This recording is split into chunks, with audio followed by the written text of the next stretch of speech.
आखिर supreme court ने कैसे चुनाव आयोग पर अब तक का सबसे बड़ा फैसला सुना दिया।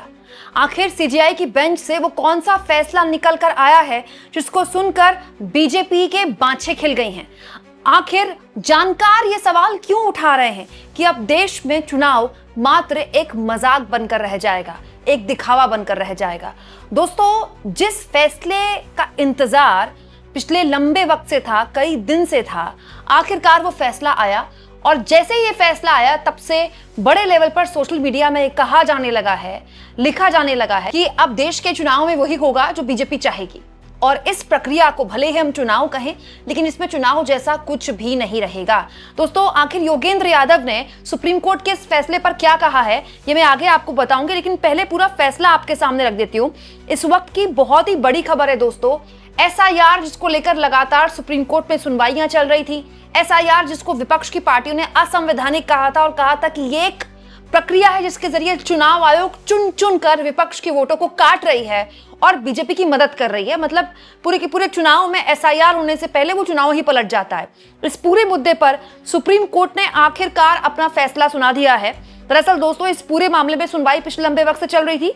29 जनवरी को फैसला आना था, लेकिन फैसला सुरक्षित रख लिया गया। दोस्तों, उसके बाद तमाम चुनाव हो गए, बंगाल का चुनाव भी निपट गया और अब यानी कि 27 मई 2026 को बड़ा फैसला सुनाते हुए सुप्रीम कोर्ट ने एसआईआर को पूरी तरह से वैध और कानूनी बताया है। मतलब आप कह सकते हैं कि सुप्रीम कोर्ट ने एसआईआर पर कोई रोक नहीं लगाई है। तो एसआईआर को लेकर जितनी भी याचिकाएं सुप्रीम कोर्ट में गई थी, एक तरह से सब पर आप समझ लीजिए कि उनके लिए बहुत ही बुरी खबर है। यहाँ मैं आपको याद दिला दूं दोस्तों कि सुप्रीम कोर्ट ने यह भी कहा है कि चुनाव आयोग अगर एसआईआर कर रहा है तो ये उसका संवैधानिक अधिकार है। वो किसी भी तरह से अपने अधिकार का उल्लंघन नहीं कर रहा है और ना ही कानून का उल्लंघन कर रहा है। इसमें सब कुछ संविधान के अंतर्गत हो रहा है। मैं आपको बता दूं दोस्तों, सुप्रीम कोर्ट संविधान का कस्टोडियन माना जाता है।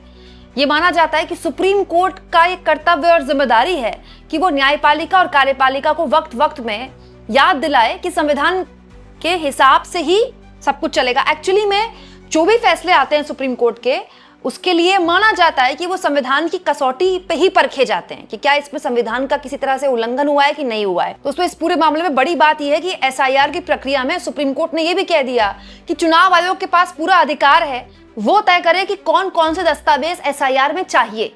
मतलब ये हुआ कि एसआईआर को लेकर जितनी भी चिंताएं, जितना भी डर था और जितनी भी उम्मीदें सुप्रीम कोर्ट से थी, विपक्ष की वो सारी उम्मीदें पानी में बह गई हैं। हालांकि दोस्तों, सुप्रीम कोर्ट ने साफ किया है कि एसआईआर के दौरान चुनाव आयोग ने किसी की नागरिकता तय नहीं की है, बल्कि सिर्फ ये देखा है कि कोई व्यक्ति वोटर लिस्ट में शामिल होने योग्य है कि नहीं है। अच्छा, दिलचस्प ये है दोस्तों कि यहाँ पर सुप्रीम कोर्ट द्वारा कहा गया है कि जिन लोगों के नाम गैर नागरिक होने के शक में हटाए गए हैं, उनके मामले को 4 हफ्ते के अंदर गृह मंत्रालय और विदेशी न्यायाधिकरण जैसे संबंधित एजेंसियों को भेजा जाएगा ताकि नागरिकता पर अंतिम फैसला हो। मतलब सुप्रीम कोर्ट ने न केवल चुनाव आयोग को खुली छूट दे दी एसआईआर करने की, बल्कि यह भी कहा है कि जिन लोगों के नाम काटे जाएंगे ना, वो अपनी दोबारा अपील कर सकते हैं गृह मंत्रालय के पास भेजकर। अब गृह मंत्रालय किसका? सरकार का। तो मतलब ये हुआ कि अब आने वाले वक्त में ये जो पैटर्न एसआईआर का चला है, बिहार, इसके बाद पश्चिम बंगाल, इसी पैटर्न को फॉलो किया जाएगा। और अगर इसी पैटर्न को फॉलो किया जाता है दोस्तों, तो बड़ा सवाल ये कि क्या अब देश में चुनाव मात्र दिखावे के तरह होंगे? ये मैं नहीं कह रही हूं, ये योगेंद्र यादव कह रहे हैं। योगेंद्र यादव जो पिछले करीब 2.5 दशक से देश के चुनाव को समझ रहे हैं, करीब से जान रहे हैं, उसको स्टडी कर रहे हैं और एसआईआर को लेकर सुप्रीम कोर्ट के समक्ष खड़े भी हो चुके हैं। एसआईआर को लेकर लगातार सुप्रीम कोर्ट की सुनवाइयों में शामिल भी हो चुके हैं। वो इस पूरे मामले में कह रहे हैं कि अब देश में एक मजाक होगा जिसका नाम चुनाव होगा। गलत खबर सुनी है आपने।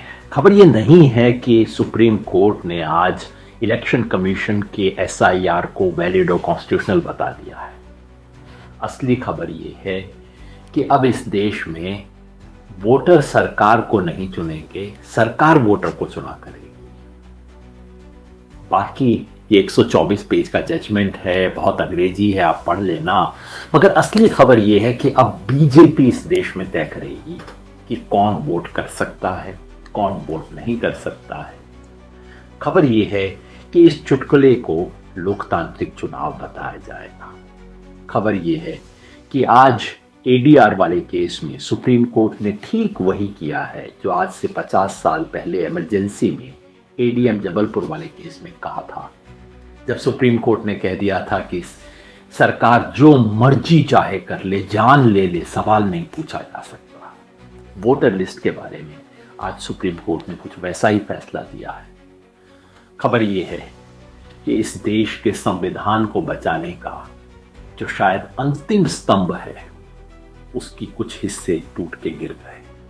वहीं सुप्रीम कोर्ट के वकील प्रशांत भूषण ने भी सुप्रीम कोर्ट के इस फैसले की आलोचना करते हुए कहा कि दरअसल सुप्रीम कोर्ट ने इस तरह का फैसला देकर इलेक्शन कमीशन को वर्चुअली एक ब्लैंक चेक दे दिया है और ये लोकतंत्र के लिए एक बेहद काला दिन है। सुप्रीम कोर्ट में अपने SIR के फैसले में इलेक्शन कमीशन को खुली छूट दे दी है और वो जिसका नाम चाहे वोटर लिस्ट में डाले, जिसका निकाले। ये बहुत दुर्भाग्यपूर्ण है क्योंकि इलेक्शन कमीशन भाजपा के एजेंट बन गया है और हमारे लोकतंत्र के लिए बहुत बड़ा खतरा है। दोस्तों, याचिकाकर्ता जो कि SIR के खिलाफ गए थे याचिका लेकर सुप्रीम कोर्ट में, उन्होंने कहा था कि ये NRC की तरह है। तो जवाब में सुप्रीम कोर्ट ने तो कह दिया है कि वो NRC की तरह नहीं है SIR, क्योंकि चुनाव आयोग नागरिकता तय नहीं कर रहा है। नागरिकता तय करने का अधिकार तो गृह मंत्रालय का है। लेकिन बड़ा सवाल ये है दोस्तों कि अगर चुनाव आयोग ने SIR के तहत नाम काट दिए और वो गृह मंत्रालय के पास गए, तो फिर भरोसा कैसे किया जाएगा कि जिन लोगों के नाम काटे हैं वो सही काटे गए कि नहीं काटे गए? क्योंकि आरोप तो सरकार और चुनाव आयोग दोनों पर भी है। अब ये बड़ा मतलब एक अजीब संकट विपक्ष के आगे खड़ा हो गया है। क्यों? क्योंकि दोस्तों, पश्चिम बंगाल में जो कुछ भी हुआ है वो सबकी आंखों के सामने हुआ है। 27 लाख लोगों के नाम काट कर उनको एक ऐसी लिस्ट में डाल दिया गया जिसके लिए कहा गया कि ना तो ये मतलब इनके नाम काटे माने जाएंगे ना एडेड माने जाएंगे। और उन लोगों की सुनवाई अब भी हो रही है कि नहीं हो रही हमको पता नहीं। जो ट्रिब्यूनल्स बनाए गए उन ट्रिब्यूनल्स में जजेस ने सुनवाई ही नहीं की। मतलब बेसिकली SIR के नाम पर पश्चिम बंगाल में जो कुछ भी हुआ है वो आपके सामने है। एग्जैक्टली यही असम में हुआ, एग्जैक्टली यही बिहार में हुआ। इसीलिए SIR को जो विपक्ष के लोग हैं वो ये कहते रहे कि सोची समझी रणनीति के तहत छांट छांट कर जो सत्ता पक्ष के वोट बढ़ाए जाते हैं किसी एक सीट में और विपक्ष के वोट काटे जाते हैं। SIR की प्रक्रिया ही गलत है। और अब अगर SIR के लिए चुनाव आयोग को फ्री हैंड दे दिया गया है सुप्रीम कोर्ट द्वारा, वो भी CGI की बेंच से, तो जाहिर तौर पर विपक्ष के सारे दावे मतलब उसके पास कुछ बचा ही नहीं है। अब उसके पास क्या विकल्प है? आखिरी तो कोर्ट का ही दरवाजा होता है।